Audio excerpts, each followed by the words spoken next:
வணக்கம். மீண்டும் மற்றொரு நிஜக்கண் நிகழ்ச்சியினூடாக சந்தித்திருக்கின்றோம்.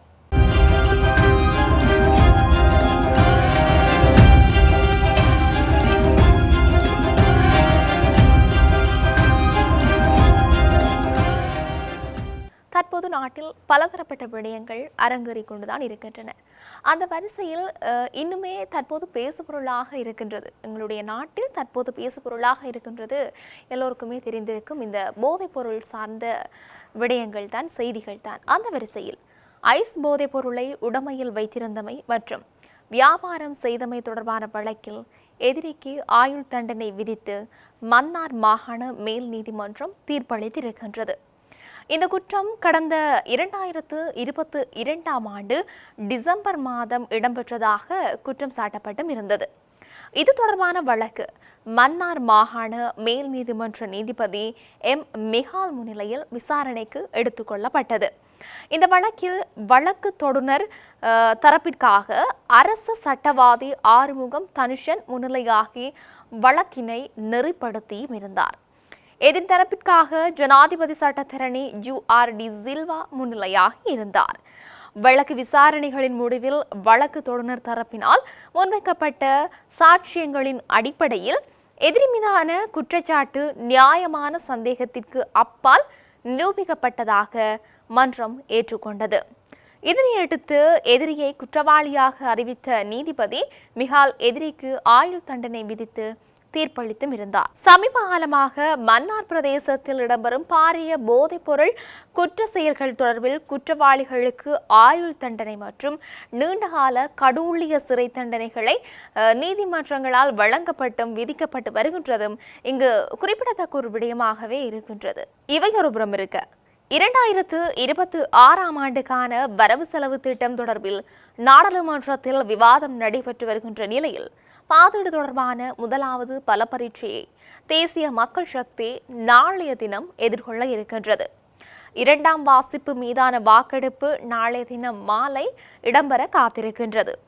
நிதி அமைச்சர் என்ற வகையில் ஜனாதிபதி அனுரகுமார திசாநாயக்க கடந்த 7ஆம் திகதி வரவு செலவு திட்டத்தை முன்வைத்தும் இருந்தார். இரண்டாம் வாசிப்பு மீதான விவாதம் 8ஆம் திகதி ஆரம்பமாகி இருந்தது. நாளை 14ஆம் திகதி வரை விவாதம் நடைபெறும்.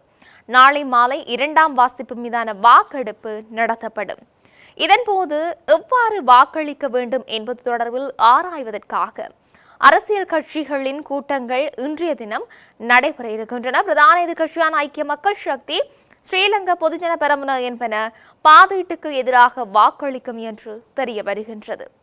தமிழ் தேசிய கட்சிகள் தமது நிலைப்பாட்டை இன்று அறிவிக்கவும் இருக்கின்றன. பாதீட்டை நிறைவேற்றிக் கொள்வதற்குரிய பெரும்பான்மை பலம் தன்வசம் உள்ள போதிலும் எதிரணிகளும் வரவு செலவு திட்டத்தை ஆதரிக்க வேண்டும் என்று அரசாங்கம் எதிர்பார்க்கின்றது.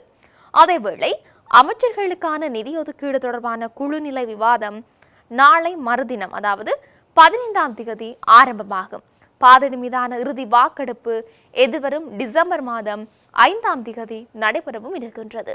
இவை எப்படி இருக்க, வடக்கு மாகாணத்தில் மட்டுமே சுகாதாரத்துறையில் சில விடயங்களை நடைமுறைப்படுத்தி இருப்பதாக நாடாளுமன்ற உறுப்பினர் ராமநாதன் அர்ச்சுனா குற்றம் சாட்டியிருக்கின்றார்.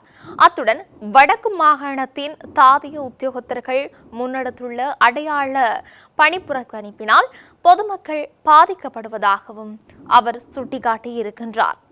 இன்றைய தினம் நாடாளுமன்ற அமர்வில் உரையாற்றும் போதுதான் அவர் இந்த விடயத்தினை தெரிவித்து கூட இருக்கின்றார். இங்கு அவர் தெரிவித்ததாவது, மன்னார் உட்பட வடக்கு மாகாணம் முழுவதும் நேற்றைய தினம் தாதிய உத்தியோகத்தர்கள் அடையாள பணிப்புறக்கணிப்பு ஒன்றை ஆரம்பித்து இருந்தார்கள். இந்த போராட்டம் தொடர்ந்து நடக்குமாக இருந்தால் வடக்கு மாகாணத்தில் உள்ள பொதுமக்கள் மிகப்பெரிய பிரச்சனைகளுக்கு உள்ளாகுவார்கள். அதை தவிர வடக்கு மாகாணத்தில் மட்டுமே சுகாதாரத்துறையில் சில விடயங்களை செய்திருக்கின்றார்கள். முக்கியமாக சகல உத்தியோகத்தர்களையும் ஒரு புத்தகத்தில் கையொப்பமிடும் ஒரு முடிவும் எடுத்திருக்கின்றார்கள். தயவு செய்து வடக்கு மாகாணத்தில் இருக்கின்ற அந்த உத்தியோகத்தர்களின் பிரதிநிதிகளை அழைத்து வந்து சுகாதார அமைச்சில் கலந்துரையாடி இந்த பிரச்சனையை தீர்க்கவும் என்று அவர் தெரிவித்தும் இருக்கின்றார். இது இப்படி இருக்க, பெருந்தோட்டத்துறை அபிவிருத்திக்காக கடந்த காலங்களில் உலக வங்கியால் வழங்கப்பட்ட நிதியை முன்னாள் அமைச்சர்களான தயா கமகே, ரொஷான் ரணசிங்க உட்பட அரசியல்வாதிகளின் உறவினர்கள் பகிர்ந்து கொண்டுள்ளதாக பெருந்தோட்டத்துறை அமைச்சர் சமந்த வித்யாரத்ன தெரிவித்திருக்கின்றார். நிதியை முறைகேடாக பயன்படுத்திய தரப்பினருக்கு எதிராக உரிய சட்ட நடவடிக்கை எடுக்கப்படும் என்று அவர் மேலும் சுட்டிக்காட்டியும் இருக்கின்றார். நாடாளுமன்றத்தில் நேற்று நடைபெற்ற 2026ஆம் ஆண்டுக்கான வரவு செலவு திட்டத்தின் 2ஆம் வாசிப்பு மீதான 4ஆம் நாள் விவாதத்தில் கலந்து கொண்டு உரையாற்றும் போதுதான் அவர் இந்த விடயத்தை தெரிவித்தும் இருக்கின்றார். ஐக்கிய தேசிய கட்சி மற்றும் ஸ்ரீலங்கா சுதந்திர கட்சி அரசாங்கங்களின் அரசு நிதி முறையாக பயன்படுத்தப்பட்டதா என்பது இன்றளவிலும் பிரச்சினைக்குரியதாக காணப்படுகின்றது. கடந்த அரசாங்கங்களின் போது பெருந்தோட்ட அபிவிருத்தி அமைச்சுக்கு உலக வங்கி ஒதுக்கியிருந்த நிதியூடாக பெருந்தோட்ட தொழில்துறையை மேம்படுத்தவும் அந்த தொழில்துறையில் ஈடுபடுபவர்களின் வாழ்வாதாரத்தை மேம்படுத்தவும் பரிந்துரைக்கப்பட்டிருந்தது.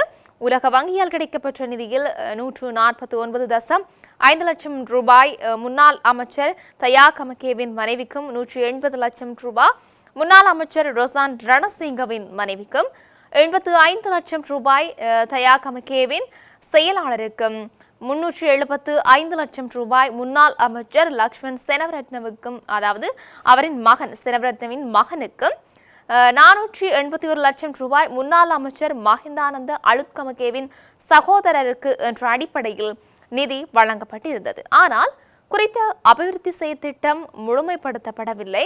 இந்த செயற்திட்டம் மற்றும் அதற்காக ஒதுக்கப்பட்ட நிதி தொடர்பில் கள ஆய்வினை மேற்கொண்ட உலக வங்கி குறித்த நிதியை மீள ஒப்படைக்குமாறு குறிப்பிட்டும் இருக்கின்றது. இந்த விடயம் தொடர்பில் உலக வங்கியிடம் பேச்சுவார்த்தையை மேற்கொண்டு நிதியை செலுத்துவதற்கு கால அவகாசம் கோரியிருந்தோம். இருப்பினும் உலக வங்கி அதற்கு அனுமதி வழங்கவில்லை. வழங்கப்பட்ட நிதி முறைகேடாக பயன்படுத்தப்பட்டுள்ளது. ஆகவே நிதியை மீள செலுத்துங்கள் அல்லது இலங்கைக்கான சகல நிதியுதவிகளும் நிறுத்தப்படும் என்று உலக வங்கி அறிவித்தும் இருக்கின்றது. இதனைத் தொடர்ந்து 5,08,863 டாலரை செலுத்துவதற்கு நிதி அமைச்சு தீர்மானித்தும் இருக்கின்றது. இவர்களின் ஆட்சியில் இடம்பெற்ற ஊழல் மோசடிக்கும் நாங்கள் சர்வதேச மட்டத்தில் பொறுப்பு கூற வேண்டியது அவசியம். பெருந்தோட்ட அமைச்சுக்கு உலக வங்கியால் கிடைத்த நிதியை முறைகேடாக பயன்படுத்தியவர்கள் இன்று பெருந்தோட்ட மக்களுக்கு வழங்கவுள்ள 200 ரூபாய் சம்பள அதிகரிப்பை கேள்விக்குள்ளாக்குகின்றார்கள். உலக வங்கியால் கிடைக்கப்பெற்ற நிதியை மோசடி செய்தவர்களுக்கு எதிராக உரிய சட்ட நடவடிக்கை எடுக்கப்படும் என்று சொல்லியும் அவர் தெரிவித்திருந்தார். இப்படி இவையெல்லாம் ஒருபுறம் இருக்க, பருத்தித்துறை மரக்கறி சந்தை மீண்டும் நவீன சந்தை கட்டட தொகுதி மேல் தளத்தில் வியாபாரம் ஆரம்பமாகி இருக்கின்றது. அதாவது நகர சபையினால் புதிதாக மரக்கறி சந்தை மேன் சந்தை வீதியில் அமைக்கப்பட்டு இடமாற்றப்பட்டிருந்தது.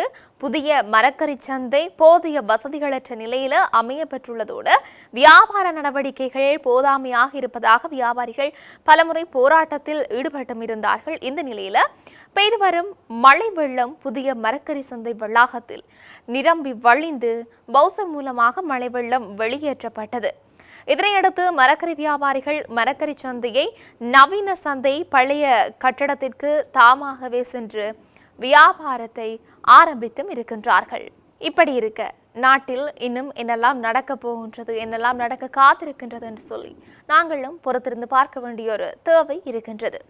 எனவே மீண்டும் மற்றொரு பதிவினூடாக சந்திக்கலாம். வணக்கம்.